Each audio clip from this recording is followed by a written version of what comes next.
சின்னம்மா தண்ணி குடிங்கம்மா.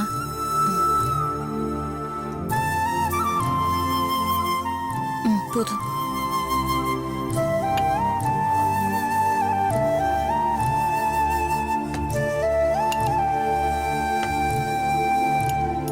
லக்ஷ்மி, என்னங்கம்மா? என்னங்க சத்தம்? அது ஒண்ணும் இல்ல சின்னம்மா. நீங்க அடிபட்டதுக்கு முதல் நாள் நீங்க இந்த வீட்டுக்கு வர போறீங்கன்ற சந்தோஷத்துல அம்மா உங்களுக்காக சென்ட், பவுடர், கண்மை இதெல்லாம் வாங்கிட்டு வந்தாங்கம்மா. இதெல்லாம் எடுத்து அடுக்கி வச்சிட்டு இருக்கேம்மா. கண்ணே இல்லாத எனக்கு எதுக்கு கண்மை? இனிமே எனக்கு இதெல்லாம் தேவைப்படாது. நீ உன் பொண்ணுக்கு எடுத்துட்டு போய் கொடு. பரவாயில்லம்மா, இது இங்கே இருக்கட்டும். எப்படியோ இன்னும் கொஞ்ச நாள்ல உங்களுக்கு பார்வை வரத்தானமா போகுது. வருமா வராதான்னு தெரியாத பார்வைக்காக இந்த பாவப்பட்ட கண்ணு காத்துட்டு இருக்கலாம். எந்த பாவமும் அறியாத இந்த கண்மை எதுக்கு காத்துட்டு இருக்கணும்? நீ எடுத்துட்டு போயிடு. சரிங்கம்மா.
எங்க இந்த மை காணோம்?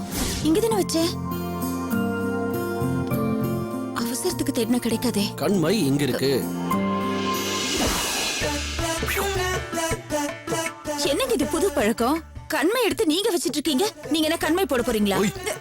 ஐயோ, நான் ஆக்சுவலா உன்ட்ட இதுல ஃபிளாட்டானு தெரியுமா? இந்த சினிமாலலாம் ஹீரோயின் கண்ணை பார்த்து ஹீரோ வந்து உன் கண்ணு மான் மாதிரி இருக்கு, மீன் மாதிரி இருக்குன்னு டயலாக் அடிப்பாங்க தெரியுமா? அதெல்லாம் பார்க்கும்போது எனக்கு சிரிப்பு வரும். என்னடா அபத்தமா எழுதுறாங்க இன்னமும் அப்படின்னு. ஒரு பொண்ணோட கண்ணு மீன் மாதிரி இருந்தா எப்படி இருக்கும்னு யோசிப்பேன். ரொம்ப தமாஷா இருக்கும். ஏன்னா உண்மை என்னன்னா, நான் அப்படி ஒரு பொண்ணை பார்த்ததே கிடையாது. ஆனா உன்னை பார்த்தப்பறம் தான் தோணுது. சும்மா சொல்லக்கூடாது. சினிமாவில் வர டயலாக்லாம் கூட யாரோ தான் அனுபவிச்சு தான் எழுதியிருக்கான்னு நினைக்கிறேன். இது மாதிரி ஒரு பொண்ணை பார்த்து பாதிக்கப்பட்டு காலங்கத்தாலே ஆரம்பிச்சிட்டீங்களா? இத பாருங்க, உங்களுக்கு ஒரு உண்மையை சொல்லட்டுமா? உங்களுக்கு இந்த மாதிரி சினிமா டயலாக் எல்லாம் சுத்தமா செட் ஆகல. இப்ப என்ன, உங்க பார்வைக்கு என் கண்ணு அழகா இருக்கு, அவ்வளவுதானே? சொல்லிட்டீங்களே, கிளம்புங்க. கிளம்புங்க. எனக்கு நிறைய வேலை இருக்கு. அதோட முக்கியமான வேலை இருக்கு. இங்க வா, இங்க வா, வா, வா, வா. என்னன்னு சொல்லுங்க. இங்க வா, முதல்ல உட்காரு. உட்காரு. எனக்கு ரொம்ப நாளா ஒரு ஆசை. உன் கண்ணு ரொம்ப அழகா இருக்கா? அந்த அழகான கண்ணுல ஏன் விரலாலேயே மை தொட்டு அப்படியே உன் கண்.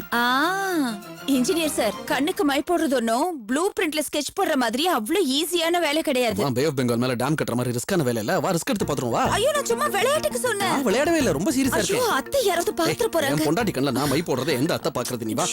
இது பாரு, எனக்கு நிறைய வேலை இருக்கு. உட்காரு. எனக்கு யாராவது ஸ்டாச்சு என்ன தெரியுமா? ஸ்டாச்சுனா உட்கார்ந்த இடத்துலயே ஆடாம அசையாம அப்படியே இருக்கணும். ஒன்னும் பண்ணக்கூடாது. புரியுதா? டிவி அட்வர்டைஸ்மெண்ட்லாம் பார்த்ததுல. இப்போ இந்த மை எடுத்து அங்க பக்கத்துல எனக்கு ஒரு ரெஃபரன்ஸ் தேவைப்படுது. இங்கே உட்காரு. எந்திரிச்சு போனேன்னா கொன்னுடுவேன். ஐயோ, நான் சொல்றது கொஞ்சம் கேளுங்களேன். இரு. இது எதுக்கு கொண்டு வந்திருக்கேன்னு தெரியுமா? எதுக்கு? ரொம்ப நாளாவே இந்த படத்துல இருக்கிற பொண்ணோட கண் எனக்கு ரொம்ப பிடிக்கும். ஆனா இப்போ ரெண்டையும் பக்கத்துல பக்கத்துல வச்சு பார்க்கும்போது இந்த கண்ணு இந்த கண்ணை விட ரொம்ப அழகா இருக்கிறதுனால இந்த கண்ணெல்லாம் ஒரு அழகே இல்ல. இப்போ இந்த கண்ணை இன்னும் அழகாக்க போறேன். ரெடியா?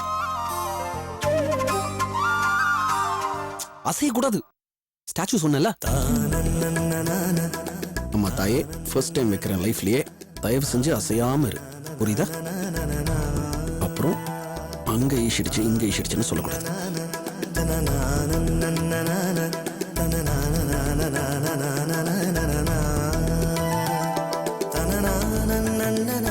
ஒரு நிமிஷம். என்னங்க, ரொம்ப அசிங்கமா ஏதாவது பூசி விட்டுட்டீங்களா? எவ்வளவு அழகா இருக்கு. நீயே போய் கண்ணாடியில் பாரு. பாக்குறேன். பாத்துட்டு சொல்றேன். வா. இப்ப திறக்கலாமா? மெதுவா திறந்து பாரு. ஐயோ, ரொம்ப சூப்பரா இருக்குங்க. உண்மையிலேயே என்ன விட அழகா மை போட்டிருக்கீங்க. இல்ல, ஆக்சுவலி கோணலா கிறுக்கிருக்கேன். அத கூட உன் கண்ணு ரொம்ப அழகா காட்டுது. இல்லங்க, எதுவும் பேசக்கூடாது. இவ்வளவு அழகான கண்ணை இன்ஷூர் பண்ண கூட தப்பு இல்ல தெரியுமா? ஐயோ சாமி, என்னால தாங்க முடியல. போங்க.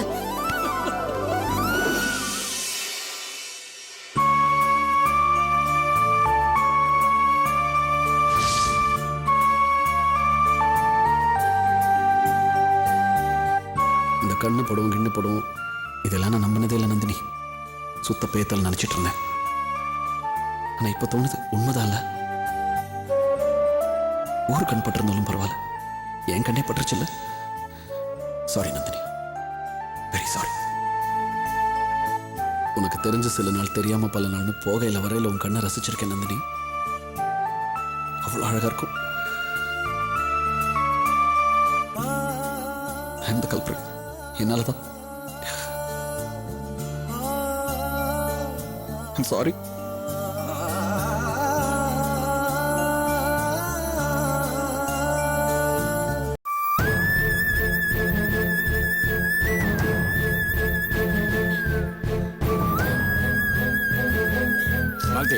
எதுக்கு எதுக்கு பழுற? அவளால வேற என்னங்க செய்ய முடியும்? என்ன வழி? நீ முட்டாள்தனமா என்னென்னமோ பேசிட்டு இருக்க. ஏன் செய்ய முடியாது? இவ குழந்தைய பெத்தவ இல்ல. இன்னைக்கு எவ்வளவு ஒருத்தி குழந்தைய தூக்கி வச்சுக்கிட்டு இவ்வளவு ஒரு வேலைக்காரியா கூட அந்த குழந்தைய தொட விட மாட்டேன்னு சொல்லி விரட்டி விட்டுருக்கா. இதுக்கப்புறமும் உண்மை தெரிஞ்சா அவ உயிருக்கே ஆபத்துன்னு அவகிட்ட எதையும் சொல்லாம பெத்த பிள்ளை அவகிட்ட பறி கொடுத்துட்டு இப்ப இங்க வந்து அழுதுகிட்டு இருந்தா என்ன அர்த்தம்?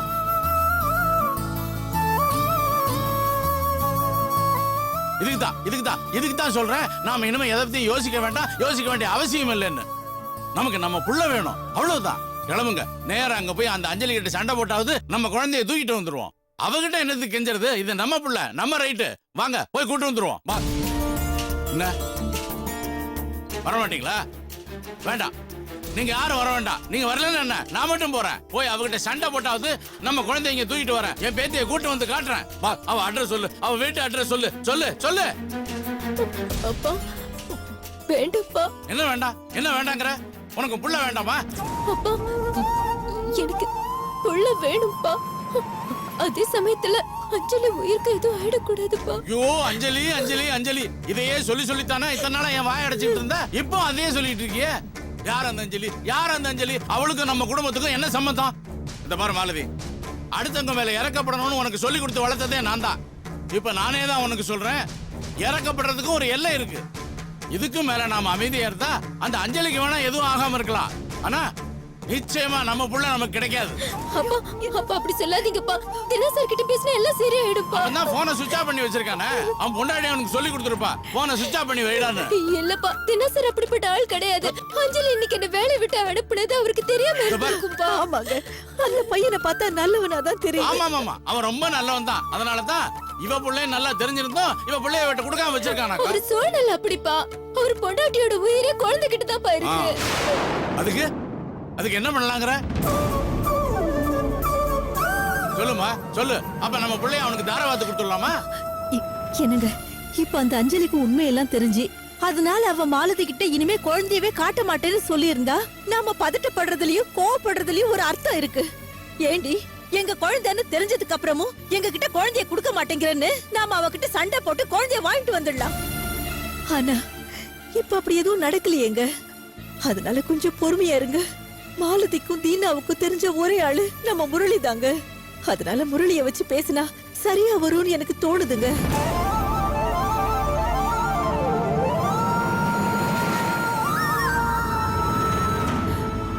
ஆமா மாலதி, நீ முரளிக்கு போன் பண்ணி விவரத்தெல்லாம் சொல்லு. இரு, நான் போய் போன் எடுத்துட்டு வரேன். மா இந்தம்மா, நீ பேசு. நமக்கு நல்ல வழி பிறக்கும். பேசுமா, பேசு.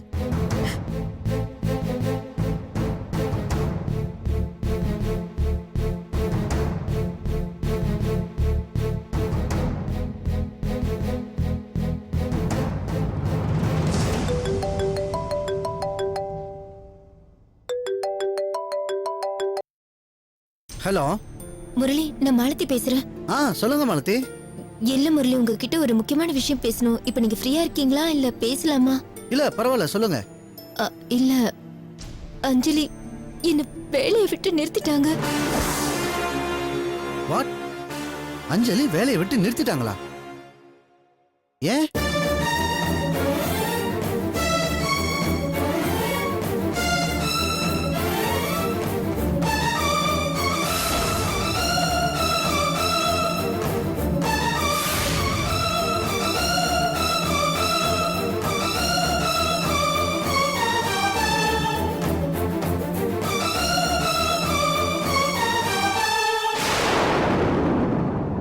மாலதி ப்ளீஸ், தயவு செஞ்சு அழாதீங்க. அஞ்சலி படிச்சிருக்காங்களே தவிர்த்து அவங்களுக்கு சில விஷயங்கள்லாம் புரியாது. ஆமா, இந்த விஷயம் தீனாக்கு தெரியுமா? நான் தெரியாதுன்னு தான் நினைக்கிறேன். என்ன ஒரு போன் ஸ்விட்ச் ஆஃப்ல இருக்கு. ஓ சரி, நான் ஒண்ணு பண்றேன். நான் தீனா கிட்ட பேசிட்டு மறுபடியும் நான் உங்களுக்கு கால் பண்ணட்டுமா? நீங்க எதை பத்தியும் குழப்பிக்காதீங்க. சரி முரளி. சரி, நான் வச்சிடுறேன். சரி முரளி.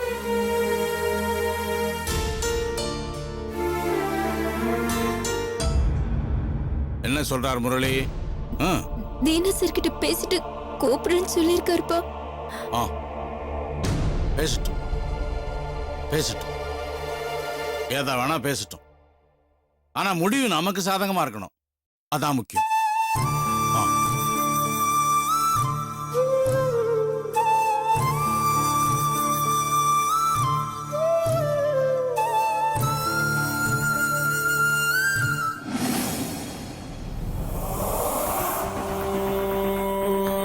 ஐயோ, என் பேத்தி அழாதடா. ஓ அம்மா உன்னை விட்டுட்டு போனாலும் இந்த பாட்டி உன்னை விட்டுட்டு போக மாட்டேன். டேய் கண்ணு, டேடே ராஜா, வாடி என் தங்கம். நான் உன் பாட்டி இருக்கேன், நீ ஒண்ணு கவலைப்படாத. நான் இருக்கேன்டி, உன் பாட்டி நான் இருக்கேன்டி. பாரு, நான் இருக்கேன்டா செல்லம், கவலைப்படாத. அம்மா என்னமாச்சு? அம்மா எந்திரி. என்னம்மா, ஏதாவது கனவுக்குது கண்டியா? ஆமாண்டா, கனவுல என் பேத்தி வந்து அழறாடா. என் பாட்டி, என் அம்மா தான் காசுக்காக என்ன தெரிஞ்சு தெரியாம இருக்கான்னா நீ என்ன காப்பாத்தாம இப்படியே இருக்கேன்னு ஒன்னு அழறாடா. அதாவது காணாம போன என் குழந்தை உன் கனவுல வந்து என்ன காப்பாத்துங்க பாட்டி, என்ன காப்பாத்துங்க பாட்டின்னு அழுதாளா? ஆமாண்டா, அவ அழுகிறத பார்த்ததும் நானும் அழுதுட்டேன்டா. அம்மா சும்மா எதையாவது சொல்லி கடுப்பேத்திட்டு இருக்காத. அமைதியா படுக்கிறதா இருந்தா படு, இல்லன்னா பாய் தலையணை எடுத்துட்டு வெளியில போய் படு. அன்னைக்கு நீ கேட்டேன்னு நான் மாலதியை கேட்டேன்ல, அவதான் நம்ம குழந்தை இல்லைன்னு சொல்லிட்டால. அதுக்கப்புறம் கனவுல பார்த்தேன், நேர்ல பார்த்தேன்னு இந்த டிராமா பண்ணிட்டு இருக்காத. போடா லூசு பயல, டிராமா எல்லாம் பண்ணல. நான் எதுக்கு டிராமா பண்ணணும்? சத்தியமா நான் அன்னைக்கு கோயில்ல பார்த்தது உன் குழந்தைதான். காசு கிடைக்குதுங்கிறதுக்காக உன் பொண்டாட்டி அவங்க கிட்ட குழந்தைய கொடுத்து நம்ம கிட்ட பொய் சொல்லிருக்காடா. நீ ஒரு விஷயத்த நல்லா யோசனை பண்ணி பாரு. அவ அந்த வீட்டு குழந்தைய பாத்துக்கிற வேலைக்கு போறதுனாலதான் உன் வைத்திய செலவுக்கும் பணம் கிடைக்குது, எனக்கும் 3 வேளை சோறு கிடைக்குது. அப்படி இருக்கும்போது அந்த குழந்தைய ஏன் பேத்திதான் சொல்லி அவ வேலைக்கு போகாம இருந்துட்டான்னா உனக்கு வைத்திய செலவுக்கு பணம் கிடைக்குதோ இல்லையோ, எனக்கு 3 வேளை சோத்துக்கே வழி இல்லாம போயிடுமேடா. தெரியுதுல்ல? இன்னும் நான் திரும்ப திரும்ப எதுக்கு அவளை ஏன் பேத்தின்னு சொல்லிட்டு இருக்கேன்? உண்மையிலேயே அவ உன் பொண்ணுதான்டா. சோத்துக்கு வழி இல்லாம போயிடுமேங்கிறதுக்காக சொந்த பேத்தியை விட்டு கொடுத்துட முடியுமா? இது பார், உன் அம்மா கெட்டவதான், ஆனா உன் பொண்டாட்டியை விட மோசமானவ இல்ல. நான் திரும்ப திரும்ப சொல்றேன், காசுக்காக உன் பொண்டாட்டி தான் பிள்ளைய மத்தவங்க பிள்ளைன்னு சொல்லிட்டு இருக்காடா. இதுக்கப்புறமும் நீ நம்பலன்னா நாளைக்கு ஆஸ்பத்திரிக்கு கூட்டிட்டு போக வருவாள்ல, அப்படியே அவ வேலை செய்யற இடத்தையும் போய் பாரு. பொய் சொல்றது அவளா இல்ல நானான்னு உனக்கு தெரிஞ்சிடும். எப்பா, நான் சொன்னாலும் நீ நம்ப மாட்ட. நீ சொன்ன மாதிரியே நான் வெளியே போய் படுத்துக்கிறேன். இன்னும் எத்தனை காலத்துக்கு தான் என் பேத்தி நான் புலம்பிட்டே இருப்பேன்? உன் தூக்கம் தான் கெடும். நீ படு, நான் போறேன்ப்பா.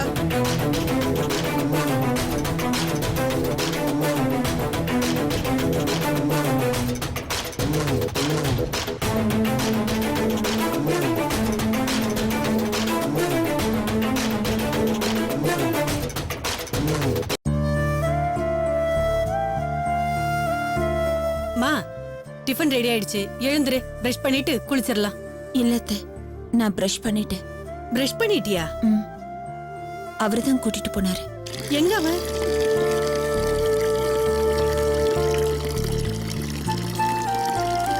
டேய், நீ குளிச்சிட்டல்ல, அப்புறம் எதுக்கு திரும்பவும் குளிக்கிறதுக்கு ரெடி பண்ணிட்டு இருக்க? இது நான் குளிக்கிறதுக்கு இல்ல, நந்தினி குளிக்கிறதுக்கு. இதெல்லாம் நான் பாத்துக்க மாட்டேனா? கிளம்பு விஸ்வா. நீங்க விழுந்து விழுந்து உங்க மருமகளை கவனிக்கும் போது நாங்க விழாமலாவது எங்க பொண்டாட்டியை கவனிப்போம்ல. போ. அதுக்கு இந்த வேலை தான் கிடைச்சதா? எந்த வேலையா இருந்தாலும் செய்வோம், பாகுபாடே கிடையாது. புரியுதா? நீ ஒண்ணும் செய்ய வேண்டாம், என் மருமகளை நான் நல்லா பாத்துக்குவேன். நீ முதல்ல சைட்டுக்கு கிளம்பு. நீ எவ்வளவு செய்றியோ அவளுக்கு அதுக்கு ஈக்குவலா நானும் செய்வேன். இப்போதைக்கு தண்ணி சூடு கரெக்டா இருக்கான்னு பாரு, அதுதான் உன் வேலை. சரி போ. நந்தினி குளிக்கலாம் வா. இல்ல நீ குளிக்கலாம், அம்மா ஹெல்ப் பண்ணலாம், நான் கொண்டு போய் விடலாம், அதை சொன்னேன். வா மெதுவா வா. பாத்து வா, பாத்து கிராஸ் பண்ணு. படி இருக்கு. படி இருக்குமா? மெதுவா வா. அப்படிதான் வா. நீ கிளம்பு. இல்ல டவலை கொடுக்க வந்தேன், ட்ரெஸ் எடுத்து கட்டில வைக்கிறேன். சரி.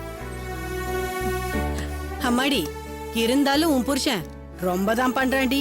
நான் நல்லா இருக்கும்போது எனக்கு பார்த்து பார்த்து செய்யணும்னு நினைப்பாரு. இப்ப கண்ணு வேற இல்ல, சொல்லவா வேணும்? என்னம்மா நீ? சரி, நீ குளிக்கிறியா? நான் குளிப்பாட்டி விடவா? இல்ல அத்தை, நானே குளிச்சுக்கிறேன். சரி, அப்ப இரு. இதோ இதோ இங்க சோப்பு இருக்கு. அப்படியே இங்க வா. இதோ ஜக்கு இருக்கு. சரியாம்மா? ஓகே, இந்த டவல் இந்தா. நான் கதவுகிட்டே நிப்பேன். என்ன ஏதாவதுன்னா குரல் கொடு. அப்படிதான் வை.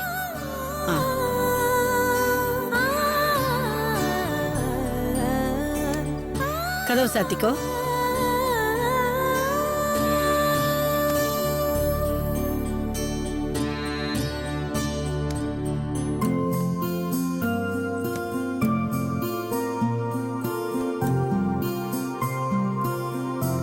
என்னடா பண்ற?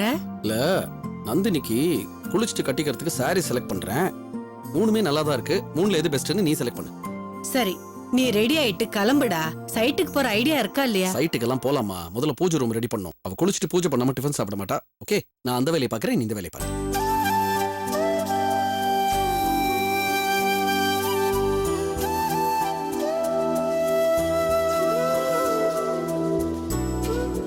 நந்தினி, குளிச்சிட்டியாமா?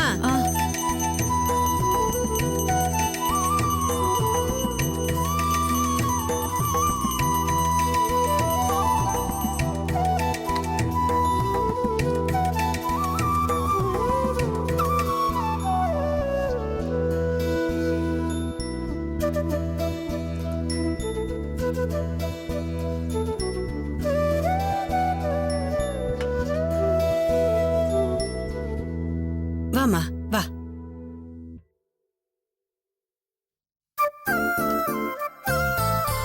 அள்ளி சாப்பிடு.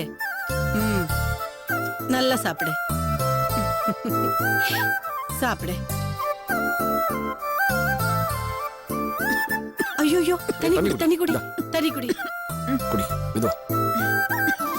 மா இன்னும் 2 இட்லி எடுத்து வைமா. இதோ வைக்கிறேன். இன்னொன்னு சாப்பிடு. வேணாத்து போ. இல்ல மிளகாப்பொடி நல்லா இருக்கு, இன்னொன்னு சாப்பிடு. போதும் நீ சொன்னா போதுமா? வயித்துல இருக்கிற என் பேத்தி சொல்லணும். என்னங்க நீங்களாவது சொல்லுங்களேன். நான் என்ன சொல்றது?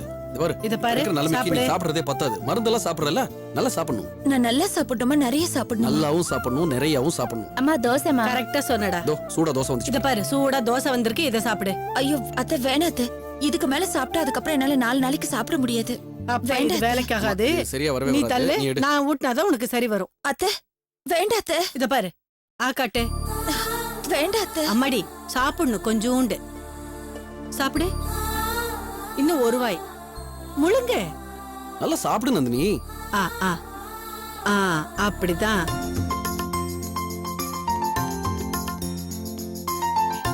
பாத்துமா உட்காரு. சைடுக்கு போயிட்டுறேன். சரிப்பா. நந்தினி, நான் கிளம்புறேன். நல்லா சாப்பிடு, மாத்திரை கரெக்டா போடு, பத்திரமா நடக்கணும். நான் வரேம்மா.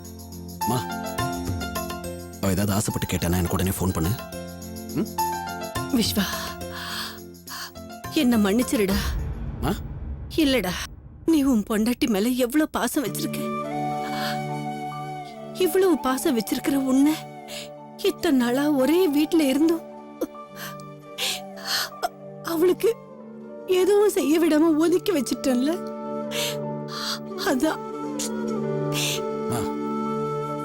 ஆக்சுவலி எனக்கு அப்பவே தெரியுமா, நீ என்னைக்கு அவளை சரியா புரிஞ்சுக்கிறியோ அன்னைக்கு நீ அவளை எவ்வளவு நல்லா நடத்துவேன்னு சத்தியமா எனக்கு தெரியுமா. எப்படி பார்த்தாலும் it was worth the wait. Okay, அன்னைக்கு நான் எப்படி நினைச்சனோ அந்த மாதிரி இப்போ நீ நடந்துகிட்டு இருக்க. இதை விட வேற என்னமா சந்தோஷம் வேணும்? இனிமேல் பழசெல்லாம் பேசக்கூடாது. இப்படி ஒரு அம்மா கிடைக்கிறதுக்கு நானும் நந்தினியும் தான் கொடுத்து வச்சிருக்கணும். சரியா? வரேன். என்னங்க, சொல்லு நந்தினி. உங்க 2 பேரையும் உட்கார வச்சு நான் இதெல்லாம் செய்யணும். நீங்க 2 பேரும் எனக்கு செய்றீங்க. ஒரு வகையில எனக்கு கஷ்டமா இருந்தாலும் இன்னொரு வகையில நான் ரொம்ப கொடுத்து வச்சிருக்கேன்னு நினைக்கும் போது எனக்கு சந்தோஷமா இருக்கு.